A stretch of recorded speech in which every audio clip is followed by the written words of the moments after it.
Kala Rahu. Pada suatu ketika, Batara Guru ingin mengadakan pesta besar di Kahyangan Jonggring Salaka. Batara Guru kemudian menugasi Resi Narada untuk mengumpulkan para dewa dan dewi di Kahyangan Jonggring Salaka. Dalam pesta itu, para dewa dan dewi diizinkan minum toya urip, air penghidupan. Siapa saja yang telah minum air penghidupan itu dapat hidup abadi. Resi Narada pun segera mengumpulkan para dewa dan dewi di Kahyangan Jonggring Salaka. Dalam sekejap saja, para dewa dan dewi dari segenap penjuru mata angin tiba di Kahyangan Jonggring Salaka. Mereka berkumpul di pendapa istana Jonggring Salaka yang sangat megah itu. Air penghidupan dalam cupu manik Astagina telah dituangkan ke dalam botol yang terbuat dari jamrud. Botol jamrud itu lalu diletakkan di atas meja yang terbuat dari mutiara. Para pembesar dewa dan dewi dipersilahkan mengambil air penghidupan itu lebih dahulu. Setelah itu, disusul para dewa dan dewi biasa. Sangat senanglah para dewa dan dewi itu. Air penghidupan itu baunya harum dan sangat dingin, sehingga tubuh para dewa dan dewi itu menjadi sangat segar. Pada waktu itu, di angkasa ada raksasa bernama Kala Rahu. Ia melihat para dewa dan dewi sedang minum air penghidupan. Kala Rahu lalu berkata dalam hati, "Jika aku dapat minum air penghidupan seperti para dewa dan dewi itu, pasti aku akan hidup abadi. Aku tidak akan mati selamanya." Kala Rahu kemudian menyamar menjadi dewa dan ikut dalam pesta minum-minum air penghidupan itu.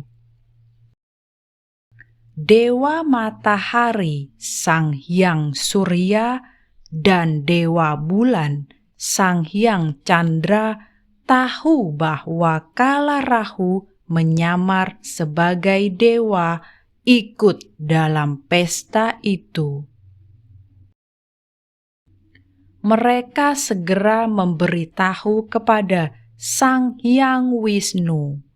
Ketika melihat Kala Rahu sedang minum air penghidupan, Sang Hyang Wisnu segera melepaskan panah cakranya tepat di leher Kala Rahu. Putuslah leher raksasa Kala Rahu sehingga kepalanya melesat ke angkasa. Kepala Kala Rahu tetap hidup abadi karena ia telah minum air penghidupan sampai di tenggorokannya. Kala Rahu tahu bahwa semua ini disebabkan oleh dewa matahari dan dewa bulan melaporkan kepada Sang Hyang Wisnu. Oleh karena itu, Kala Rahu sangat marah kepada kedua dewa itu. Hai dewa matahari dan dewa bulan, sewaktu-waktu kalian akan kutelan hidup-hidup. Ancam Kala Rahu kepada dua dewa itu. Setelah selesai mengadakan pesta, para dewa dan dewi itu kembali ke tempat mereka masing-masing. Dewa matahari dan dewa bulan pun juga kembali ke tempat mereka. Kala Rahu kemudian mengejar dewa matahari dan dewa bulan untuk ditelannya. Kedua dewa itu pun terus terbang ke angkasa. Kala Rahu tidak putus asa. Ia terus mengejar kedua dewa itu. Pada suatu ketika, dewa matahari tertangkap oleh Kala Rahu dan ditelannya. Akan tetapi, dewa matahari dapat keluar lagi karena Kala Rahu tidak mempunyai perut. Hanya kepala saja. Begitu pula ketika dewa bulan ditelan oleh Kala Rahu. Ia juga dapat keluar lagi. Pada waktu dewa matahari ditelan oleh Kala Rahu itu, terjadilah gerhana matahari. Dan pada waktu dewa bulan ditelan oleh Kala Rahu, terjadilah gerhana bulan. Sampai sekarang masih ada masyarakat Jawa yang percaya bahwa terjadinya gerhana matahari dan gerhana bulan itu karena matahari dan bulan ditelan oleh Kala Rahu.